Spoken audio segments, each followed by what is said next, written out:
हम लोग भक्ति रसामृत सिंधु ग्रंथ से पढ़ रहे हैं और पूर्व विभाग है चौथी लहरी प्रेम भक्ति श्लोक क्रमांक 7। आप जान रहे हैं कि प्रेम भक्ति का वर्णन हो रहा है। प्रेम था दो प्रकार का, भाव से उत्पन्न और दूसरा है श्री हरि की अति कृपा से उत्पन्न। ठीक है, फिर भाव के दो विभाजन हो गए, वैद भावोत्थ और रागानुगीय भावोत्थ। तो यानी कि जो वैदिक साधना भक्ति के द्वारा भाव उत्पन्न हुआ, फिर उस भाव से प्रेम उत्पन्न उसके हुआ, उसकी हमने चर्चा कर ली। अब हम लोग रागानुगीय भावोत्थ, तो रागानुग भाव से उत्पन्न प्रेम के बारे में पढ़ेंगे। यथा पाद में अर्थात उदाहरण दिया जा रहा है पद्म पुराण का। थोड़ा सा श्लोक मैंने सही से प्रेजेंट नहीं किया, बाकी तो आप मेरे पीछे बोलिएगा। तो यहाँ पर एक चंद्रकांति नाम की माता जी हैं, उनके बारे में बता रहे हैं कैसे उन्हें रागानुगा भाव उत्पन्न हुआ, फिर भाव से प्रेम उत्पन्न हुआ। न पतिम कामयेत कश्चित् 1.4.7 नया फाइल है। हाँ, न पतिम कामयेत कश्चित् न पतिं कामयेत् कश्चित् ब्रह्मचर्य स्थिता सदा ब्रह्मचर्य स्थिता सदा तामेव मूर्तिं ध्यायन्ति तामेव मूर्तिं ध्यायन्ति चंद्रकांतिर्वरानना चन्द्रकान्तिर्वरानना। न पतिं कामयेत् कश्चित् न पतिं कामयेत् कश्चित् ब्रह्मचर्य स्थिता सदा ब्रह्मचर्य स्थिता सदा तामेव मूर्तिं ध्यायन्ति तामेव मूर्तिं ध्यायन्ति चन्द्रकान्तिर्वरानना चंद्रकांतिर्वरानना। ये लाइट ऑन कर सकते हैं गुरुजी, पॉसिबल संभव हो तो, अंधकार थोड़ा सा लग रहा है। Sorry for trouble. Thank you, will start forward. बहुत इजी श्लोक है, नथिंग कॉम्प्लिकेटेड। ओ एक और 7 और 8 भी है साथ में ना। श्री कृष्ण गाथाम गायन्ति श्री कृष्ण गाथां गायन्ति रोमांचोद्भेद लक्षणा रोमांचोद्भेद लक्षणा अस्मिन् मन्वन्तरे स्निग्धा अस्मिन् मन्वन्तरे स्निग्धा श्रीकृष्ण प्रिय वार्तया श्रीकृष्ण प्रियवार्तया श्रीकृष्ण गाथां गायन्ति श्रीकृष्ण गाथाम गायन्ति रोमांचोद्भेद लक्षणा रोमांचोद्भेद लक्षणा अस्मिन् मन्वन्तरे स्निग्धा अस्मिन् मन्वन्तरे स्निग्धा श्रीकृष्ण प्रियवार्तया श्रीकृष्ण प्रिय वार्तया। रागानुगीय भावोत्थ प्रेम, ये सब समझते हैं। रागानुग भक्ति से उत्पन्न भाव से उत्पन्न प्रेम का वर्णन पद्म पुराण के अनुसार करते हैं। वरानना मतलब वर प्लस आनन, आनन मतलब मुख, वर मतलब श्रेष्ठता, सुंदर मुख वाली चंद्रकांति। चंद्रकांति उनका नाम है, वरानना उनका विशेषण है कि बहुत सुंदर मुख वाली थी। अन्य पति की ना कामना करके सदा ब्रह्मचर्य का पालन करने लगी। देखिए ध्यान दीजिएगा, सदा ब्रह्मचर्य का पालन का मतलब ये है कि कृष्ण के अलावा और किसी पति को नहीं चाहती थी। ये नहीं है कि पति ही नहीं चाहती थी, भाई अखंड ब्रह्मचारी है तो मतलब किसी से भी शादी नहीं करेंगी, लेकिन ऐसा नहीं है, क्योंकि कृष्ण की कामना थी इसलिए ब्रह्मचर्य का पालन कर रही थी। वेरी सिंपल ना भाई। इस जगत में भी कोई लड़की किसी से शादी कर लेती तो और किसी से शादी नहीं करती है, मतलब नॉर्मल यही होता है। तो क्योंकि कृष्ण से प्रीति हो गई, इस कारण से वो ब्रह्मचर्य का पालन करने लगी। वह निरंतर श्री कृष्ण की मूर्ति का ध्यान करती रहती थीं, रोमांच के साथ श्री कृष्ण की गाथा का गायन करती थीं। तो इससे स्पष्ट है कि सब ये भाव के लक्षण हैं। इस प्रकार वे इसी मनवंतर में श्री कृष्ण की प्रिय वार्ता से स्नेहवती हो गईं। ये अच्छा एक्सप्लेनेशन। आप लोग नहीं सुने शायद, वेदवाणी का कमेंट है कि एक मनवंतर लग गया। भाई ये ठीक है, खून बढ़ा ये नहीं बोल रहे हैं कि एक मनवंतर लगा। मतलब इसी मनवंतर में हुआ तो ये होता है, रागानुगा भक्ति होती है, लेकिन ये कोई टाइम फ्रेम नहीं कि मनवंतर में होगा, कि ब्रह्मा जी के दिन में होगा, कि ब्रह्मा जी के जीवन में होगा। अच्छा कमेंट, आपको भी कमेंट करना चाहिए, कम से कम विनोदपूर्ण तो होगी। अच्छा चलिए कोई बात। वैसे सही बताऊं, चक्रवर्ती पाद 1.1.1 की टीका लिखते हुए कहते हैं, यद्यपि मैं मूर्ख हूँ, नम्रता में कह रहे हैं, और मेरी टीका से भक्तों को विनोद होगा, तो कम से कम मैं भक्तों को हंसा तो पाऊंगा। तो भक्तों की सेवा तो हो जाएगी। Any devotees are happy. ठीक है, तो इस प्रकार वह इसी मनवंतर में श्री कृष्ण की प्रिय वार्ता से स्नेहवती हो गई। बात आपने जो बोली वो गलत नहीं थी, लेकिन गलत इन सेंस जो श्लोक से लग रहा है, बस इसी मनवंतर में हो गया, इसी दिन में हो गया, लेकिन वो अर्थ नहीं रखा जा रहा है इस मनवंतर में, इस शिव। अच्छा, ध्यान देने वाली बात क्या है? भाव, प्रेम, फिर स्नेह आता है ना। तो अब उस स्नेह शब्द से ही सूचित हो रहा है कि ये प्रेम को प्राप्त कर गई। पहले भाव प्राप्त हुआ और स्नेह। अब देखिए, इसमें व्रत जैसा कुछ नहीं है। श्री कृष्ण के आचार्यगण बताते हैं कि श्री कृष्ण की मूर्ति को देखा और उनके हृदय में अपने आप से प्रिया होगी कि श्री कृष्ण मेरे प्रियतम है। पूरा क्रम बताइएगा। भाव, प्रेम, स्नेह, मान, प्रणय, राग, अनुराग, भाव, महाभाव। तो यानी प्रेम के बाद वाली स्थिति होगी ना, तो स्नेहवती हो गई। यानी कि बहुत बहुत इंपॉर्टेंट आप साधन देख रहे हैं यहाँ पे। रागानुगा भक्ति में श्रवण कीर्तन स्मरण का फोकस रहता है, स्पेशली फोकस रहता है। श्री कृष्ण की प्रिय वार्ता से स्नेहवती हो गई।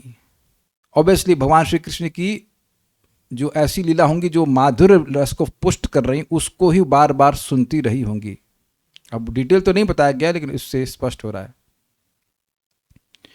अस्मिन मनवंतरे, इस मनवंतर में, वरानना चंद्रकांति ही, सुंदर मुख वाली चंद्रकांति, चंद्रकांति उनका नाम है, कश्चित किसी भी पतिम न काम्यत, अन्य पति की कामना ना करके। देखिए, जानबूझ करके अन्य जोड़ा गया है। अगर ये कह दिया जाए कि किसी भी पति की कामना नहीं करती, तो फिर कृष्ण की भी कामना नहीं करती, लेकिन ऐसा नहीं है। अन्याभिलाषिता शून्यम का मतलब ये नहीं कि कृष्ण की प्राप्ति की अभिलाषा भी नहीं है। I hope it is very clear. तो अन्य पति की कामना ना करके सदा ब्रह्मचर्य स्थितः, सदा ब्रह्मचर्य का पालन करने लगी। अब एक इंटरेस्टिंग बात है। अब आप देखिए, क्या ब्रह्मचर्य तपस्या है या नहीं है?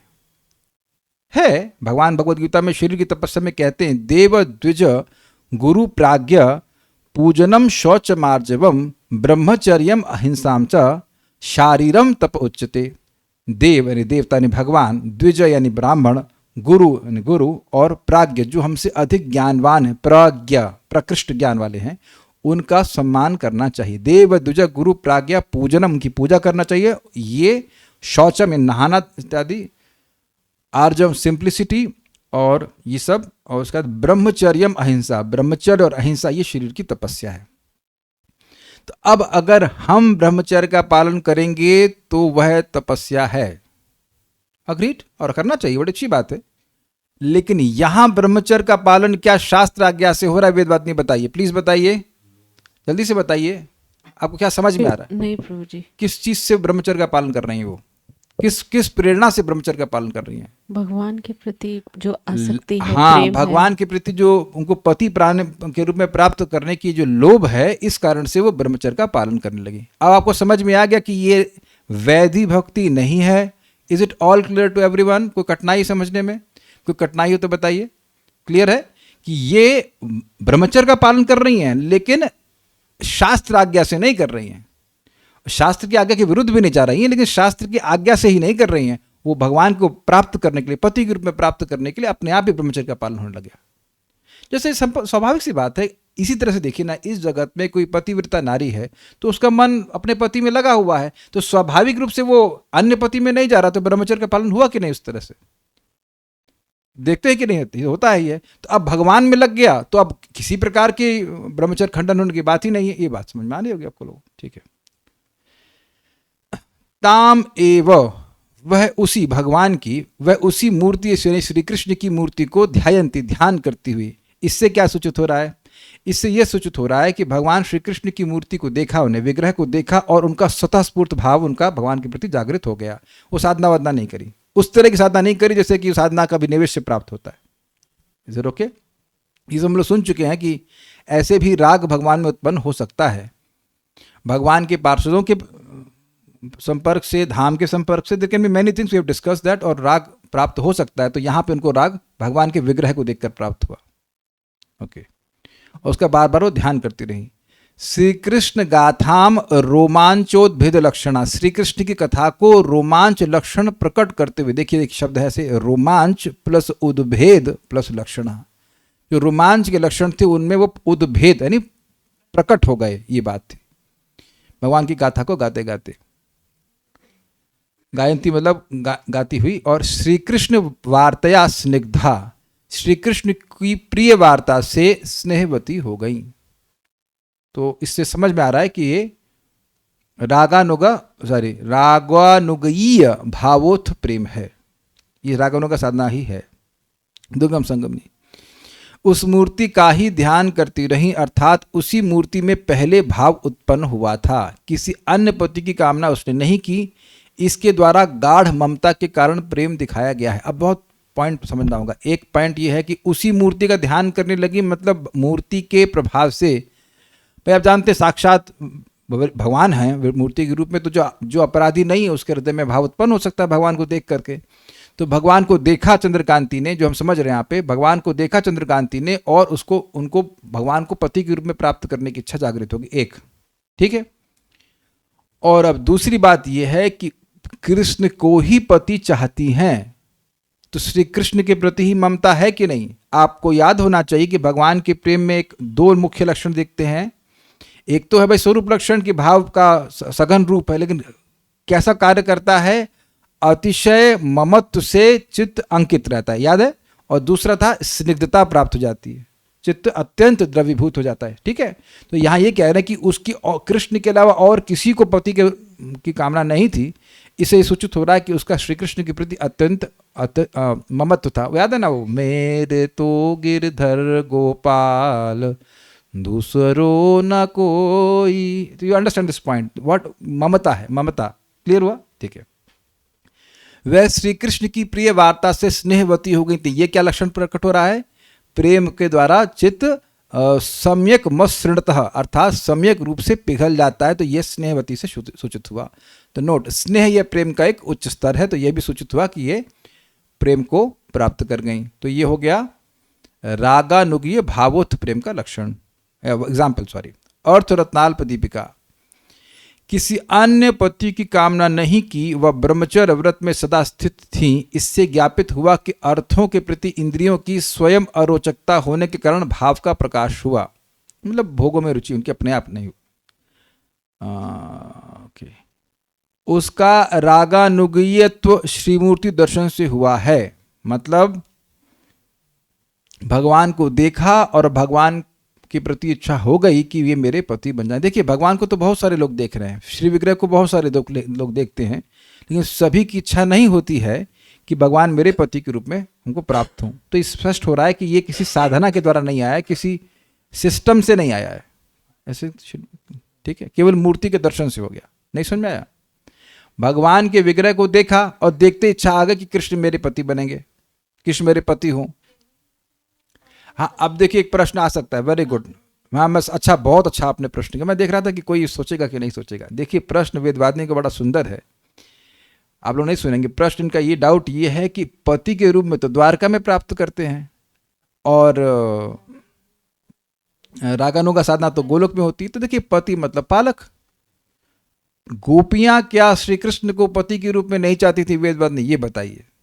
तो भगवान ने फिर वो वस्त्रहरण लीला आदि करी, फिर उसके बाद उनके संग नृत्य भी किए, तो उन्होंने बताया ना कि स्वीकार किया मैंने, भले ही वो परिणता पत्नी नहीं है, लेकिन इस प्रकार से तो चाह ही रही हैं वो, ये बात है। तो ये स्वाभाविक सी बात है, जब उदाहरण दिया जा रहा है तो ये आपको समझना होगा कि ये द्वारका की रानी नहीं बनना चाहती। कि द्वारका की रानी अगर बनना चाहती तो आपको याद है कि कृष्ण को पति के रूप में चाहती हैं, लेकिन वैदिक भक्ति का अनुसरण करते हैं। जब वैदिक भक्ति का अनुसरण करते हैं और कृष्ण को पति के रूप में चाहते हैं, तब वह द्वारका की रानियों का अनुचर बनता है, बनती है, जो भी कह लीजिए।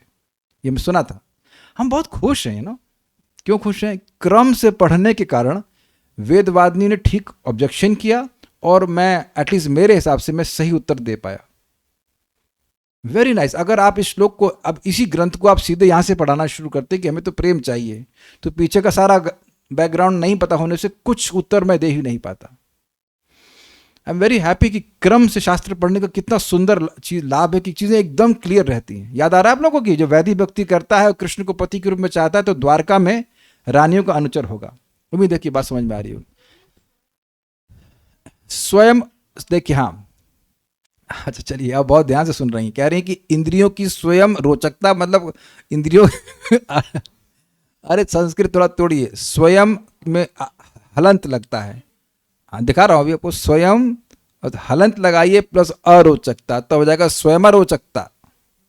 ये स्वयं अरोचकता मुझे बोलना चाहिए था, लेकिन स्वयं अरोचकता होना चाहिए। तो ये अच्छा है, आपने पकड़ लिया। ठीक है, ध्यान देने वाली बात है। आज क्या हो गया आपको? You are very active today, very good. ठीक है, तो इनका रागानुगीत तो समझ में आ गया कि भाई ये कुछ साधना वाधना नहीं करी, गुरु जी के ऐसे बोले हो कि नहीं आप अपने कृष्ण को अपना पति मानो, ऐसा कुछ नहीं। इससे एक आप प्रकट देख रहे हैं कि नित्य शुद्ध जो भाव है वो अपने आप उदित हो जाता है। किसी को बताने की जरूरत नहीं कि आप भगवान के मेढक हो, रसगुल्ला हो, जलेबी हो, ये सब बोलने की जरूरत नहीं होती, भगवान की कृपा से हो जाता है। ठीक है, भक्ति के अंतरंग अंगों के साधनों का अनुसेवन है श्रीमूर्ति का ध्यान एवं श्री कृष्ण गाथा का गान करना। यह भी आपने सुना था कि भाव स्तर पर भाव के प्रभाव से भक्ति के अंतरंग साधन श्रवण कीर्तन स्मरण प्रमुखता, इनका बार बार सेवन करने से भाव बढ़ जाता है, वो परम उत्कर्ष को प्राप्त होता है। याद आ रहा है, अभी से अध्याय में पढ़ा था, और फिर प्रेम बन जाता है। तो ये भी सिस्टम दिखा दिया गया कि भगवान को पति के रूप में प्राप्त करने की इच्छा हुई, एक नंबर। फिर वो साधना करने लगी, ऑब्वियसली वो क्रॉस करती गई होंगी अन्य भक्ति के अन्य स्तर, और करते करते भाव को पहुंच गई। अब वो लगातार भगवान का ध्यान कर रही हैं, स्मरण, भगवान श्री कृष्ण की गाथा का गान कर रही हैं और उनकी कथा को सुन रही हैं। इस प्रकार से वह अंतरंग साधन कर रही हैं। ये हमेशा ध्यान रखिएगा कि श्रवण कीर्तन is the most important element of भक्ति। ये अंतरंग साधन है, ये प्राण है, ये बात है। पहले भाव उत्पन्न हुआ, फिर उससे चित्त अतिशय ममत्व युक्त हुआ, रोमांच होने लगा। ये भी था इसमें ना, रोमांच उद्भेद लक्षणा, रोमांच होने लगा, उससे सम्यक मसृणता स्वांत, अर्थात अत्यंत पिघले हुए अंतःकरण वाला होकर श्री कृष्ण की प्रिय वार्ता से स्निग्धा अर्थात प्रेमवती हो गई। जरा इसको समझिए आप, जब हम भगवान श्री कृष्ण की दिव्य लीलाओं को सुनते हैं, क्या कुछ कुछ भगवान के प्रति अफेक्शन नहीं आता? ये हम लोग की जो, मैं अपनी बात कर रहा हूँ, बदबूदार हृदय है जिसमें बहुत सारी बैड स्मेल आती, उसमें भी कुछ खुशबू आ जाती थोड़ी देर के लिए कि हाँ भाई कुछ तो भगवान के प्रति अफेक्शन आ ही जाता है। तो सोचिए जो भाव स्तर पर सुनेगा उसका कितनी स्निग्धता, कितना स्नेह भगवान से बढ़ जाएगा। तो समझ में आ ही गया होगा कि ये भगवान का गान कर रही हैं, भगवान की कथा सुन रही हैं, और इस प्रकार से वह प्रेमवती हो गई। तो एक तो बड़ी पिक्चर क्लियर हो रही है कि भगवान का प्रेम मिलेगा कैसे, भगवान की कथा को नहीं सुन करके, है ना। तो कभी कभी लोग महाराज बड़ा कटाक्ष करते हैं, परम पूज्य राधा गोविंद महाराज एक प्रवचन में कह रहे हैं, लोग हरि कथा की महिमा बोलते हैं कि हरि कथा सुनने से ये हो जाएगा, हरि कथा सुनने से ये हो जाता है, लेकिन हरि कथा भी तो सुनानी चाहिए। भगवान की बात सुनानी चाहिए, तो सुन लेना चाहिए, कथाएं उपलब्ध हैं। प्रपात कहते हैं कृष्ण बुक के बारे में, even if you read one paragraph, one line, one word, you will be glorious, बहुत लाभ तुमको प्राप्त होगा। और अद्भुत बात है कि प्रपात अपने ही ग्रंथ को खुद पढ़ सुनते थे, बड़े रोचक रुचि लेकर के। तो लोगों ने पूछा कि अपना ग्रंथ तो कोई व्यक्ति खुद नहीं पढ़ता है, तो प्रभुपाद जी के नहीं, ये मैंने नहीं लिखा है, श्री कृष्ण लिखा है। तो ऐसा नहीं है वार्ष भानवी माता जी, you can start reading Krishna book, उसमें कोई विरोध नहीं है। बल्कि मैं निवेदन करूंगा कि रात्रि में सभी लोग जितना हो सके कृष्ण लीला पढ़ लें, ताकि 10th कैंटो की कुछ बात रेफर की जाए तो कुछ तो समझ में आए। भाई उसमें बहुत सारी टीकाएं नहीं है, कुछ नहीं है, वो सब ठीक नहीं है, लेकिन प्रभुपाद जी ने फिर भी बहुत सारी बातें सुंदर सुंदर बताई हैं, उसमें बहुत सुंदर सुंदर बातें बताई हैं, बहुत सुंदर बातें बताई हैं। तो आप उसको पढ़िए, फिर जब कम से कम लीला तो समझ में आ जाएगी, बहुत सारी बात समझ में आ जाएगी, एंड इट्स वेरी स्वीट। तो उसको भी किया जा सकता है। तो ये हो गया क्लियर। अब एक बात थी जो हम आपको दिखाना चाह रहे थे, एक मिनट रुकिए, यहाँ पे नहीं आया था, छूट गया, चलिए कोई बात नहीं।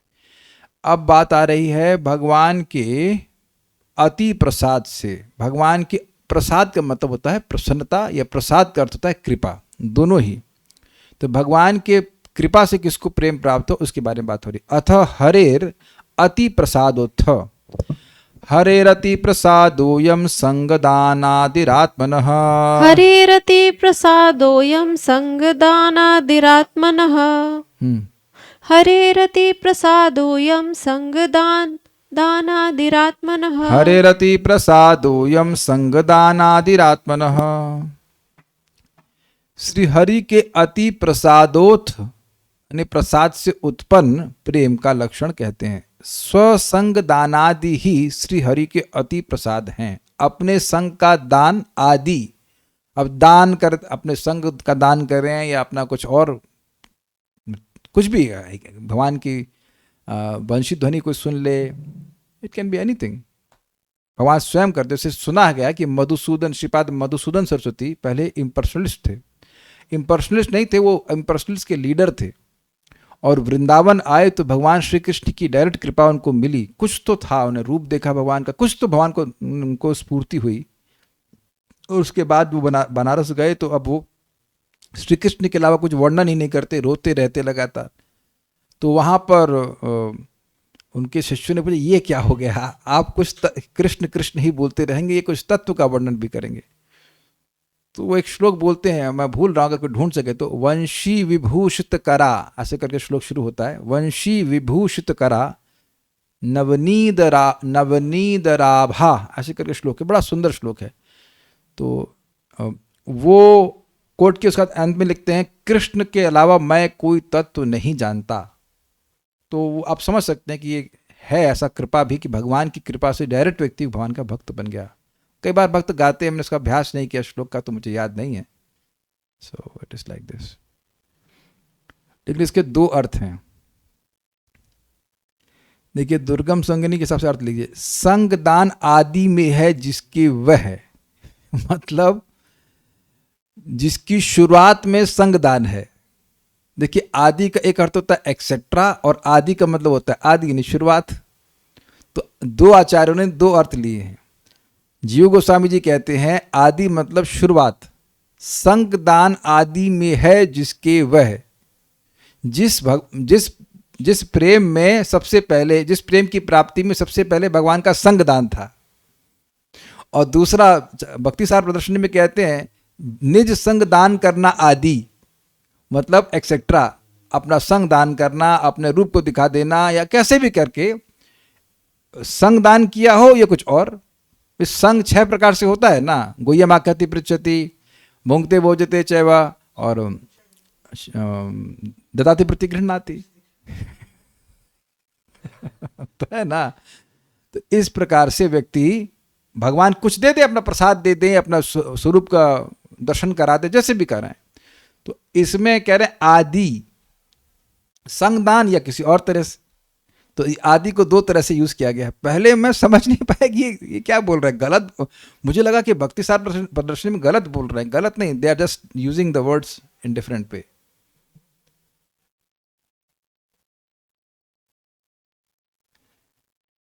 अयम यह, यानी यह हरे जो प्रेम है, यह हरे अति प्रसाद, श्री हरि के विशेष अनुग्रह, आत्मना स्वयं के संगदान आदि हैं। मतलब ये जो भगवान श्री हरि के अति प्रसाद से जो प्रेम उत्पन्न होता है, उसका क्या बोलना, ये जो भगवान का कृपा है वो नहीं, ऐसे गलत बढ़ गया मैं। अयम हरे अति प्रसाद, यह श्री हरि का विशेष अनुग्रह स्वयं के संगदान आदि हैं, ये अर्थ है। कोई पूछे कि भगवान का अति कृपा क्या है जिससे प्रेम उत्पन्न हुआ, तो ये जो श्री कृष्ण का अनुग्रह है वो उनका संगदान आदि है। संगदान, संग देना भगवान की तरफ से। संग देखिए, आप स्मरण होगा आपको 4 कुमार भी याद आ रहे होंगे। 4 कुमार पहुंच गए वैकुंठ, उनको अच्छा लगा, the kids were happy happy picnic. लेकिन अब आप जानते हैं कि भगवान जब वहां सामने आ गए तो अब वो स्पेशल रति शक्ति का शक्तिपात बच्चों पे किए। बच्चे खुश उनको प्रेम मिल गया। याद आ रहा है आपको तीसरे स्कंद में, तो वहां भी भगवान ने विशेष संगदान किया। यद्यपि उन्होंने 4 कुमारों ने उनके भक्तों का अपराध किया था, अपराध में झगड़ा कर लिया था, बच्चे हैं क्या करें लेकिन भगवान ने दया करा और ऊपर रति शक्ति का शक्तिपात किया। हाँ, वेदवादिनी बिल्कुल परेशान हो रही है, सही कह रही हैं। हाँ, अब देखो, अब मजा आ रहा है, जो बातें याद आ रही हैं। यस, ये कह रही हैं कि तुलसी से जो मिश्रित गंध थी वो गई। तो अब ये बताइए कि तुलसी से मिश्रित गंध कहाँ से आ रही थी? भगवान के चरण से। अब समझ में आ गया, संग दान आदि। भगवान को देखे और भगवान वहीं रुके नहीं, थोड़ा और जादू किया बच्चों के ऊपर कि वो जो अपने चरण कमल में अर्पित तुलसी थी वो उसकी वायु वहां पे थी और वायु उसको गंध लेकर के उनके नाक में प्रवेश कर गई। किसके? चार कुमारों के। तो वहां भी कुछ हुआ ना, संगदान। तो ये आदि में आ गया कि नहीं? भगवान को देखे, बड़ा अच्छा लगा, उसके बाद भगवान बोले भी, यू नो दैट, भगवान बोले भी और उससे वो मेस्मराइज हुए, अपने गंध भी प्रदान की। तो भगवान भाई भगवान का तो रूप रस गंध सब कुछ है, वो कुछ भी देकर खींच लेंगे ना किसी के मन को। तो संगदान में बहुत कुछ आ जाएगा ना। तो एक वह है कि संगदान शुरुआत है और दूसरा है कि संगदान एक्सेट्रा, उस अर्थ में आपको ग्रहण करना होगा। तो ये यानी कि उस कृपा में सबसे पहले भगवान का संगदान होता है, या उस कृपा का स्वरूप है कि भगवान संगदान और बहुत सारी कुछ चीजें दे देते हैं। आप लोगों से निवेदन है, अब क्या मैं निवेदन कर रहा हूँ, आप लोग कंजूस हो, देते तो हो नहीं डोनेशन। तो डोनेशन ये है कि चैतन्य चरितामृत ढूंढिए। अरे फाइल मिल रही है तो हम पढ़ नहीं रहे, ढूंढेंगे हम कि महाप्रभु कृपा कैसे करते हैं। तो छोड़िए, कौन ढूंढेगा। लेकिन 3 प्रकार से कृपा करते हैं। कभी किसी को, अच्छा हम बता देते हैं, आप लोग क्या ढूंढोगे, लेकिन सामने प्रकट हो जाते हैं तो कृपा कर देते हैं, किसी भक्त के हृदय में प्रवेश करके उसके द्वारा कृपा कर देते हैं, और एक और है, अब हम भूल रहे हैं अभी, शायद इसलिए बोल रहा हूँ, शायद किसी के हृदय में प्रकट, अभी भूल रहा हूँ मैं, लेकिन 2 तो हैं। वो आपने देखा था ना, ये जब नित्यानंद प्रभु का हमने पढ़ा था ना, वो खीर दही चिड़ा फेस्टिवल, तो वहाँ पर महाप्रभु प्रकट हो गए थे, तो वहाँ भी कृपा किए थे, ऐसे करके। अब वहाँ आप देख रहे हैं, तो भगवान ऐसे डायरेक्ट भी कृपा करते हैं, डायरेक्ट कृपा कर सकते हैं। दुर्गम संगमनी संगदान आदि में है, जिसके वह समझ में आ गया, यानी कि जिस कृपा में सबसे पहले भगवान अपना संगदान देते हैं। भक्ति सार प्रदर्शनी, एक एग्जाम्पल आपको दूं जो मैंने सुना है एक भक्त से। वो प्रभुपाद जी के रूम में रह रहे थे, सेवा थी उनकी वहाँ पर राधा दामोदर में, मैं नाम नहीं बता रहा कौन, लेकिन अकस्मात एक व्यक्ति पगला गया वहाँ मंदिर में, और पगला गया। तो उनको बड़ा आश्चर्य, ये क्या हो गया, पागल क्यों हो गया ये? तो वहाँ के गोस्वामी जी के लिए ऐसा लग रहा था कि इट्स लाइक नथिंग न्यू, कहा कि इनको भगवान ने अपना दर्शन दे दिया इसलिए पागल हो गए। It can happen with anyone. तो अब समझा गया, एकदम ये प्रेम का लक्षण है, प्रेम का लक्षण है पागल हो जाना, दे दिया।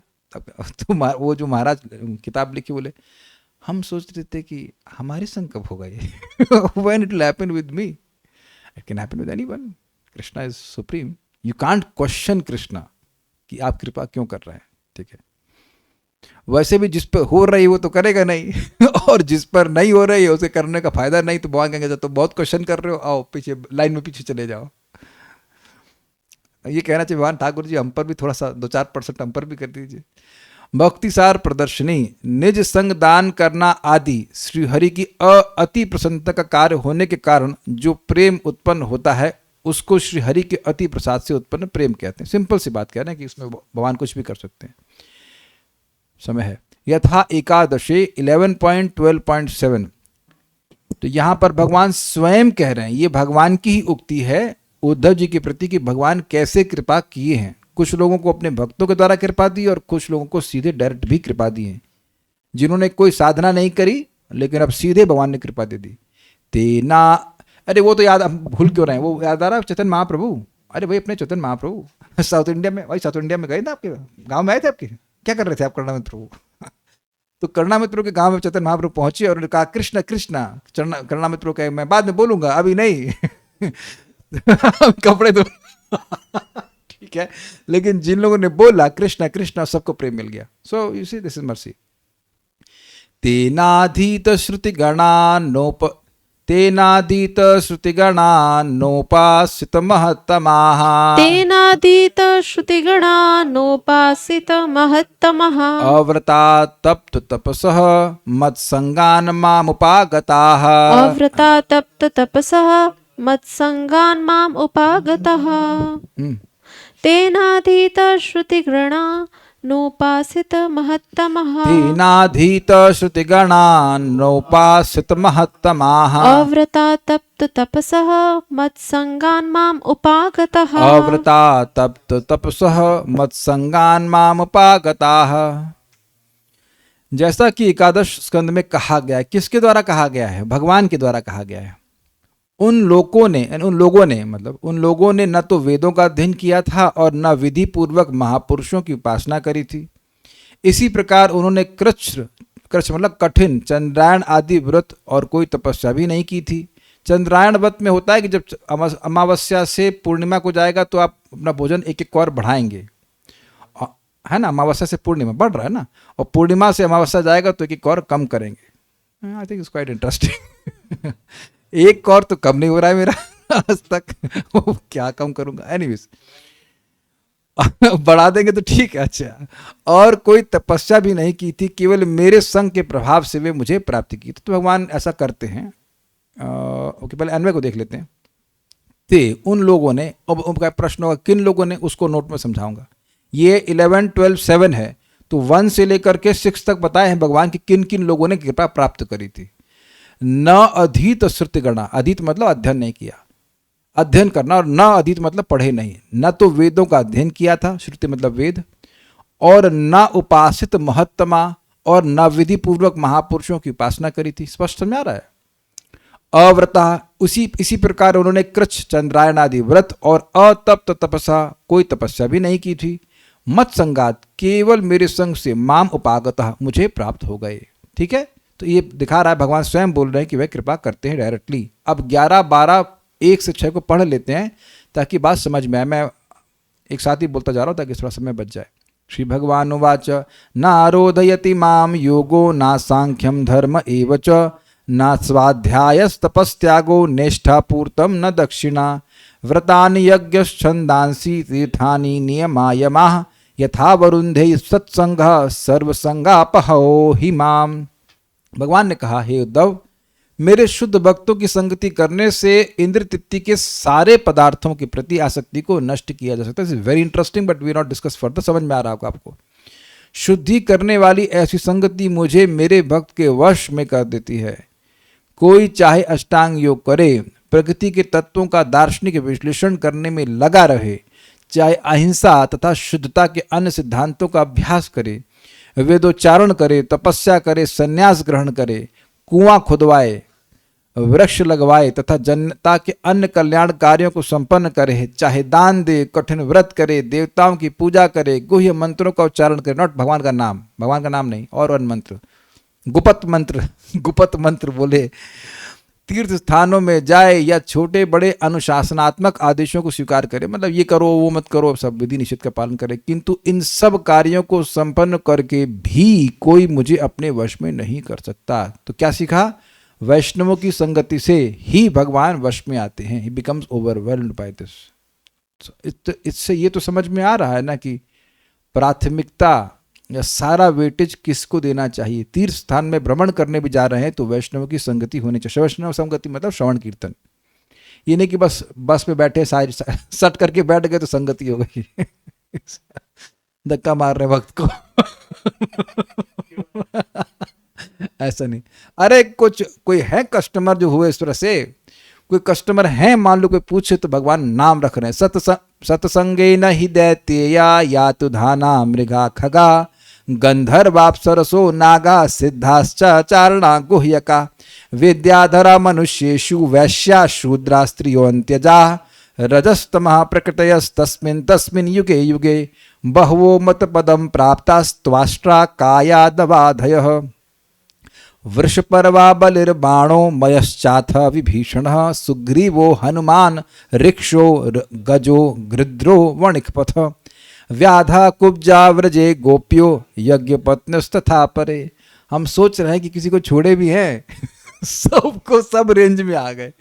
भाई बहुत बढ़िया अनुवाद देखा गया। प्रत्येक युग में रजो तथा तमोगुण में फंसे अनेक जीवों ने मेरे भक्तों की संगति प्राप्त करी। यानी कि रजोगुण और तमोगुण में होने वाला व्यक्ति वैष्णव की संगति नहीं कर सकता, ऐसा नहीं है। बड़े आराम से कर सकता है अगर करना चाहे, और भक्त लोग देते भी हैं। इस प्रकार दैत्य राक्षस, पक्षी, पशु, गंधर्व, अप्सरा, नाग, सिद्ध, चारण, गुह्यक तथा विद्याधर जैसे जीवों के साथ साथ वैश्य, शूद्र, स्त्रियां तथा अन्य निम्न श्रेणी के मनुष्य मेरे धाम को प्राप्त कर सके। वृत्तासुर, प्रहलाद महाराज तथा उन जैसे अन्यों ने मेरे भक्तों की संगति के द्वारा मेरे धाम को प्राप्त किया। इसी तरह वृषपर्वा, बलि महाराज, बाणासुर, अब इस पे बड़ी कथा आ जाएगी इसलिए हम बोल नहीं रहे, लेकिन बाणासुर को 1000 हाथ थे, वो शिव जी की उपासना किया था, तो भगवान का युद्ध हुआ था, उस पर बहुत सारी घटना है, अनिरुद्ध जी को पकड़ लिया तो बहुत सारी घटना है, लेकिन भगवान सारे हाथ काट दिए और 4 हाथ छोड़ दिए, चतुर्भुज रूप दे दिए।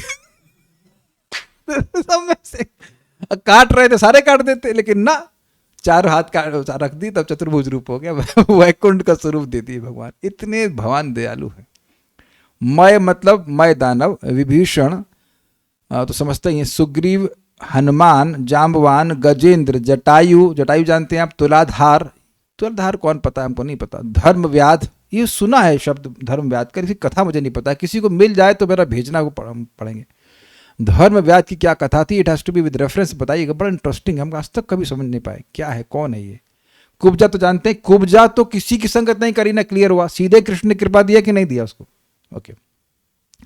वृंदावन की गोपियां तथा यज्ञ कर रहे ब्राह्मणों की पत्नियां भी मेरा धाम प्राप्त कर सकी। ध्यान दीजिएगा कि यज्ञ पत्नियां और ये सब के जो उदाहरण दिए जा रहा है उसमें श्री कृष्ण ने डायरेक्ट कृपा करी है, और आप कृपया कृष्ण बुक पढ़ना शुरू कर दीजिए, क्योंकि कुछ रेफरेंसेस आएंगे, मैं उम्मीद करूंगा कि आप लोग उसको अपने से पढ़कर समझ लें कि बात क्या हुई।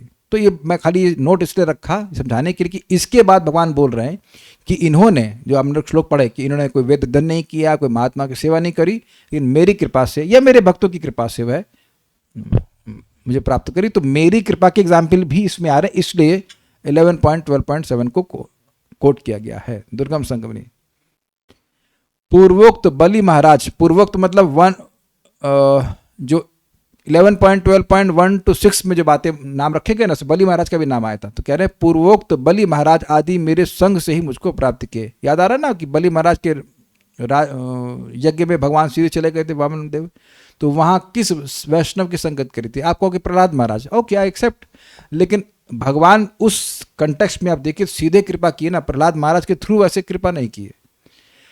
अगर लाइक डिवोटी, प्योर डिवोटी पहले ही बन गए होते तो स्वर्ग के लिए काहे लड़ रहे होते? तो भगवान ने वहां सीधे कृपा किया उन पर। पूर्वोक्त बलि महाराज आदि मेरे संग से ही मुझको प्राप्त किए। मुझको प्राप्त करने के लिए उन्होंने वेद का अध्ययन नहीं किया। क्लियर? कुछ ऐसा मत सोचिएगा कि बलि महाराज पढ़े नहीं, अनपढ़ नहीं थे, लेकिन वो जो पढ़ाई किए वो भगवान की प्राप्ति के लिए पढ़ाई नहीं किए थे। आप लोग भी तो कुछ पढ़ाई किए, आप कहाँ तक पढ़ाई की प्रोजी? आप बीकॉम, अरे बड़ी डिग्री है भाई, तो बीकॉम किए, आप बीए, आप भी बीकॉम, हाँ अच्छा दोनों बीकॉम, तो वेदवादिनी बीकॉम करिए भगवत प्राप्ति के लिए। आप कहेंगे आप बीटेक किए भगवत प्राप्ति के लिए, नहीं, तो पढ़े लेकिन पढ़ाई भगवान की प्राप्ति के लिए नहीं कर रहे थे। तो समझ में आना चाहिए कि वेद अध्ययन वो भगवान की प्राप्ति के लिए नहीं कर रहे हैं। अध्ययन करने के लिए वेद पारक व्यक्तियों की उपासना नहीं करी। ये बहुत इंपॉर्टेंट पॉइंट है कि वैदिक ज्ञान में गुरु की पूजा, गुरु की उपासना जरूरी है, कि उनके आशीर्वाद के बिना ज्ञान स्फुरित नहीं होता। It is not spiritual, it is not a theoretical knowledge, ऐसा नहीं होता है। गुरु की प्रसन्नता से ही व्यक्ति का ज्ञान हृदय में स्फुरित होता है। भगवान श्री कृष्ण ने अपने गुरु जी की सेवा करी थी, आपको याद हो तो, सुदामा और कृष्ण चले गए थे और बारिश में भी रुके रहे, अपने गुरु जी की सेवा की, तो गुरु जी आशीर्वाद दिए कि जो भी मैंने तुम्हें सिखाया है तुम्हारे हृदय में सदा वो विद्या विद्यमान रहेगी। वैसे तो अभी भगवान को क्या है, लेकिन he was pleased by their service, तद्विधि प्रणिपातेन इत्यादि, सेवा करने से वो ज्ञान बना रहता है। तो वो भी नहीं किए, केवल मेरे संग। अच्छा कहेंगे अरे नहीं वो शुक्राचार्य की सेवा किए, तो शुक्राचार्य जी जैसे गुरु आपको भगवान की प्राप्ति कराएंगे। शुक्राचार्य जी स्वर्ग की प्राप्ति करा देंगे, लेकिन भगवान की प्राप्ति थोड़ा कराएंगे, वो तो रोक रहे थे ना। जब बलि महाराज भगवान को देना चाह रहे थे वामन देव को, तो शुक्राचार्य जी तो होल्ड मार रहे थे, रोको मत जाने दो, मत। अगर जान रहे थे यजमान का सारा पैसा चला गया तो अपनी दक्षिणा भी चली जाएगी ना। तो वह तो नहीं, आप समझ रहे हैं ना कि वह गुरु के पास नहीं गए थे, आध्यात्मिक गुरु के पास नहीं गए थे, तो वो पुरोहित थे, गुरु जी नहीं थे। अध्ययन करने के लिए वेद पारक मतलब शुद्ध भक्त, कि व्यक्तियों की उपासना नहीं की थी, केवल मेरे संग से ही मुझको प्राप्त किया। उन सज्जन गणों के मध्य में प्रधान मेरे संग से प्रेम प्राप्त कर मुझको प्राप्त किए, किंतु श्री भगवान के स्वतंत्र होने पर भी सज्जन गणों के मध्य में अपनी गणना करना विनय स्वभाव के कारण हुआ है, इसलिए श्री भगवत प्रसाद से उत्पत्ति यह प्रेम है, इस प्रकार जानना होगा। बात यह कि भगवान कह रहे हैं कि मेरे भक्तों के द्वारा और मेरे संग के द्वारा, उनमें मैं मुख्य हूँ, मेरे भक्तों में मैं मुख्य हूँ। तो अब अपने आप को अपने भक्तों के ग्रुप में रख रहे हैं, जबकि भगवान तो विलक्षण है। तो इससे इसीलिए यहाँ पे श्लोक को कोट किया गया कि भगवान की कृपा से भी लोगों ने भगवान का प्रेम प्राप्त किया है। इसमें एक इति की व्याख्या कर देता हूँ, यहाँ पे आया ना इति। इति मतलब ये टॉपिक यहाँ समाप्त हुआ, अब कुछ और टॉपिक होगा। मतलब दो प्रकार का प्रेम होता ना, भाव से उत्पन्न और हरि की कृपा से उत्पन्न। और भाव का भी डिस्कशन हो गया, वैधि भावोत्थ और रागानुगी भावोत्थ, और हरि प्रसाद से उत्पन्न भी भाव, हरि प्रसाद से उत्पन्न प्रेम भी डिस्कशन हो गया। तो इति मीन्स अब इस टॉपिक को यहाँ रोक फिनिश हुआ। अब अगला टॉपिक भगवान ने चाहा तो हम लोग कल शुरू करेंगे। ये इति श्लोक में नहीं, इति मतलब फिनिश, क्या कहते हैं, इति श्री, इसका इति श्री मतलब समाप्ति हो गई। कोई प्रश्न? एक श्लोक भक्तों ने भेजा, उसको गाले वेदा निकाल लेते हैं, बहुत सुंदर श्लोक है, बहुत वेरी नाइस श्लोक। सब अंग्रेजी में भेजे हैं। एक, हाँ चलिए, वैभव प्रभु ने भेजा संस्कृत में, हाँ देखिए यहाँ भी है, लेकिन इसको सबको भेज देते हैं। ये श्लोक जो है ये भेजा है, भेजा नहीं सॉरी ये बोला है मधुसूदन सरस्वती ने। इन पर भी भगवान की कृपा हुई तो आप लोग मेरे पीछे बोल सकते हैं। वंशी विभूषित करा नवनीरदाभात पीतांबराद अरुणबिंबक फलाधरोष्ठात्।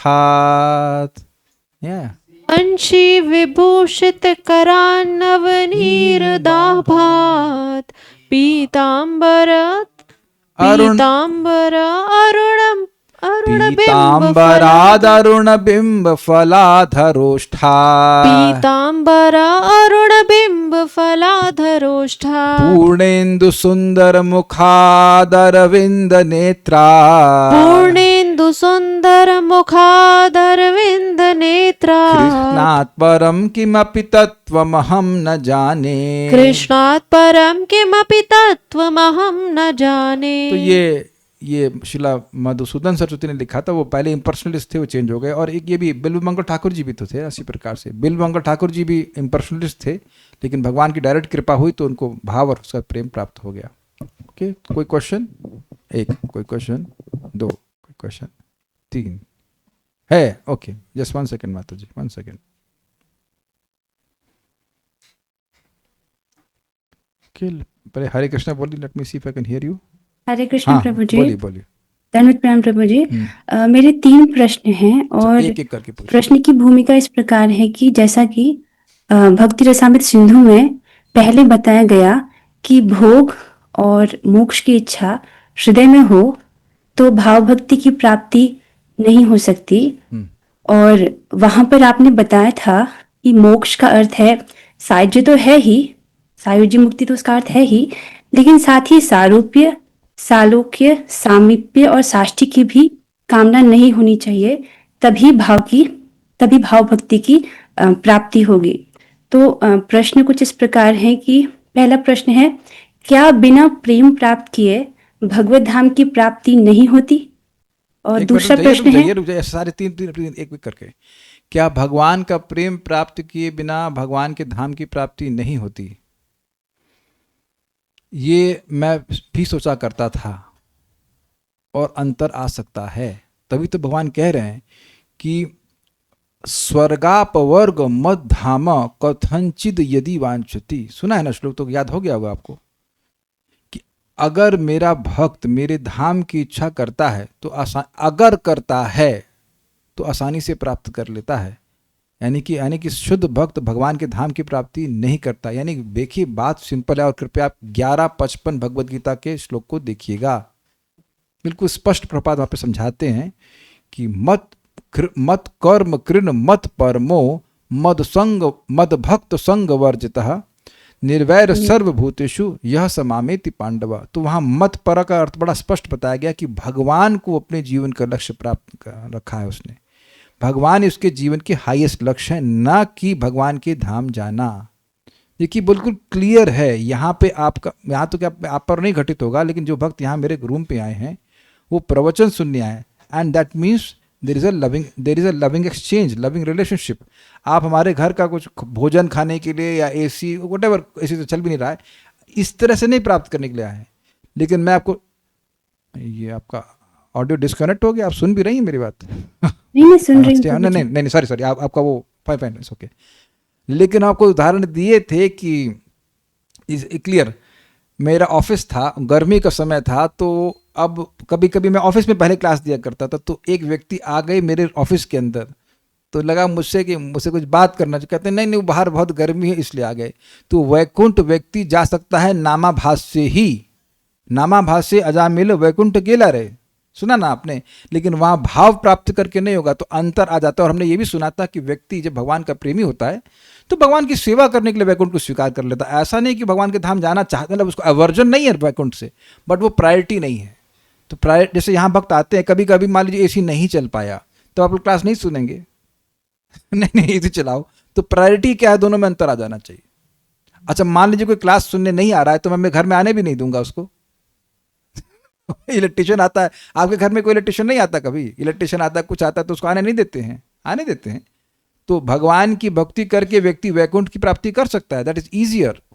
लेकिन कुछ भाव में अंतर आ जाएगा। आगे बताइए। ये तो उम्मीद है कि पहला प्रश्न का उत्तर हो गया। नहीं, आगे बताइए। मतलब मुख्य लक्ष्य भगवान का प्रेम प्राप्त करना। Yes, अगर yes. किसी का वो लक्ष्य नहीं भी हो, भगवत धाम की इच्छा हो, तो वो उसको प्राप्त हो जाएगी भगवान दोबारा के बोलिए। प्रसाद से। मुख्य यही है कि हमको भगवान के प्रेम हाँ, प्राप्ति की इच्छा करनी है। लेकिन किसी के हृदय में ऐसी इच्छा नहीं हो, भगवत धाम की प्राप्ति की इच्छा हो, तो भगवान की भक्ति से उसको अच्छा प्राप्त हो है जाएगा। भाई, साइज से तो अच्छा है, कम से कम साइज ना करे, लेकिन उसको ऐश्वर्य चाहिए, उसको कहे अरे यार बड़ा झमेला है यहाँ, बहुत, हाँ दुख बहुत यहाँ पे है, भगवान वैकुंठ चले जाएंगे और सब ठंडा ठंडा लगेगा, अच्छा लगेगा, खाने की कोई दिक्कत नहीं आराम से। तो वो जो हम उसको सुन चुके हैं ऐश्वर्योत्तर, वहाँ ऐश्वर्य की अभिलाषा बहुत ज़्यादा है, तो ऐसा मिल जाएगा। लेकिन अब वैकुंठ से भी अब आप प्रैक्टिकल, आपने शायद थोड़ा बहुत तो बृहद में पढ़ा होगा कि वैकुंठ पहुंच गए थे गोप कुमार, फिर भी वहाँ सुखी नहीं थे, बिकॉज वो भगवान से प्रेम चाहते थे। तो डिफरेंस इज देयर। आगे बोलिए। जी जी, अगला प्रश्न ये है कि क्या भगवत धाम जाने की इच्छा हो तो प्रेम की प्राप्ति नहीं होती? नहीं, क्योंकि प्रेम नहीं चाहते। ऐसे हमको संभावना आप नहीं कि फंसाना चाह धाम रही में हैं। पहुंच के। आप देखिए, भगवत धाम किस लिए जाना चाहती हैं? अगर रूम में आने की इच्छा हो तो क्या क्लास सुनने की इच्छा नहीं होती? वेदवादी, चलिए इसका उत्तर आप दीजिए। जो भी मेरे घर में आ रहा है, क्या उसको क्लास सुनने की इच्छा नहीं होती? देखो यह तो गलत बोल गई। जो भी हमारे घर में आता है उसकी क्लास सुनने की इच्छा नहीं होती। हमने ये तो कितनी बार देखा, प्रभु जी आपसे मिलना चाहते हैं, बड़ी अच्छी बात है, क्लास में आओ, टाइम नहीं है, उधर जाना उधर जाने का, तो मत आओ। तो जो भी आपसे मिलने आ रहा है वो सब भक्ति प्राप्त करना चाहते हैं। करना मित्र आप तो इंचार्ज भी रह चुके हैं, तो जितने भी दूध वाले सब आते थे आपसे मिलने के लिए, सब हरि नाम करने आते थे ना, कथा सुनने आते थे। अंतर है, ये अंतर है। ये ही मेरी भी मिसअंडरस्टैंडिंग थी, ये मेरी थी मिसअंडरस्टैंडिंग। आगे फंसा रही है हमको फिर आगे। प्रभु जी, क्या जो सामीप्य मुक्ति की इच्छा है, भगवान के समीप रहना, क्या यही इच्छा इक्वल टू भगवत धाम प्राप्ति की इच्छा नहीं है? क्या इनमें भेद है? क्या ले रही हैं? अगर मेरा एक प्रश्न है, आपको प्रेम मिलेगा तो आप धाम नहीं जाओगी? मैं तो उल्टा बोल रहा हूं, प्रेम मिल गया तो आप धाम में हैं, यू आर ऑलरेडी इन धाम। आप भगवत गीता तो पढ़ती हैं, पढ़ाती हैं, 6वां अध्याय का सुना, कितना सुंदर श्लोक है। योमाम पश्यति सर्वत्र सर्वम च मयि पश्यति तस्य हम न प्रणश्यामि स च मे न प्रणश्यति। श्लोक जानती हैं ना, समझती हैं ना आप? जो मुझे हर जगह देखता है और हर वस्तु को मुझ में देखता है, तो उसके लिए मैं कभी नष्ट नहीं होता और वह मेरे लिए कभी नष्ट नहीं होता। ये ऑलरेडी इन स्पिरिचुअल वर्ल्ड। आप देखिए, अगर मुझे प्रेम प्राप्त हो जाए तो मुझे वृंदावन वास्तविक रूप से दिखने लग जाएगा। भाई यही तो महाराज समझा रहे हैं, एक श्लोक है ना वो, ये वृंदावन मां वसंती करके श्लोक महाराज की व्याख्या कर रहे हैं, बड़ी सुंदर व्याख्या कर रहे हैं। तो उसमें बता रहे हैं कि वृंदावन की प्राप्ति कराएगा। तो कुछ भक्त हैं जिसको ऐसे समझते हैं कि वृंदावन नित्य वृंदावन की प्राप्ति कराएगा, और कुछ लोगों का यह धारणा है कि वृंदावन यही परम लक्ष्य, यही इसकी प्राप्ति करा देगा। जो उसका जो उसका दिव्य स्वरूप है उसकी प्राप्ति करा देगा। सो बात समझ में। देखिए एक और बात समझिएगा, हमको स्थान से मतलब नहीं है, हम लोगों को रिलेशनशिप से मतलब है। स्वीकार्य है आपको वार्षुभानवी माता जी? क्या जी, आपका प्रभु जी। ऐसा अनुभव है कभी कि हम लोग अच्छी सुविधा में रह रहे हैं लेकिन किसी एक भक्त से जिससे हमारा प्रेम व्यवहार रहा हो उससे झगड़ा हो गया तो वो स्थान ही बिल्कुल अच्छा नहीं लगता। I think this should be very very clear. So our need, the need of the soul is a loving, deeply loving relationship. ये थोड़ा समझ लीजिए। इसीलिए तो बार बार भागवत में भक्तों ने बोला है कि हमारे कर्मानुसार कहाँ भी हमको जन्म मिले हमें वैष्णव की संगति प्राप्त। ये चीज़ क्लियर होनी चाहिए। बहुत प्रेम में आदान, प्रेम चाहिए, प्रेम प्रेम भगवान से, भक्तों से, यही भक्तों ने मांगा, यही जीवन का लक्ष्य है। इसलिए मन में डाउट हो जाएगा, अरे मुझे प्रेम मिला, कहीं भगवान मुझे फेंक के चले जाएंगे क्या? बीच पितामह, आप सुनिए ना बीच पितामह की स्तुति, वो कह रहे हैं कि मैं वैकुंठ चला जाऊं। वो तो बोल रहे हैं कि जहां भी भगवान अवतरित हो मैं वहां उनके संग उनको बाढ़ मारूं यही बोले ना, विजय सुखी रतिर ममस्तु। आप सब जानते हो विजय सखा में मेरी रति हो। सबने, अच्छा ये बात ब्रह्मा जी भी बोल रहे हैं कि 3 बार वेद को पढ़ करके अच्छे से वो यही निष्कर्ष निकाले कि रतिर आत्मनो भवेत। जीवन बढ़िया चीज़ ये है, ऐसा धर्म का पालन किया जाए कि रति प्राप्त हो जाए। और चीज़ तो बहुत आगे हो गया, क्या 1.2.6 भी भूल गए आप? सबसे श्रेष्ठ धर्म वही है जिससे कि अहेतु की भक्ति प्राप्त हो जाए।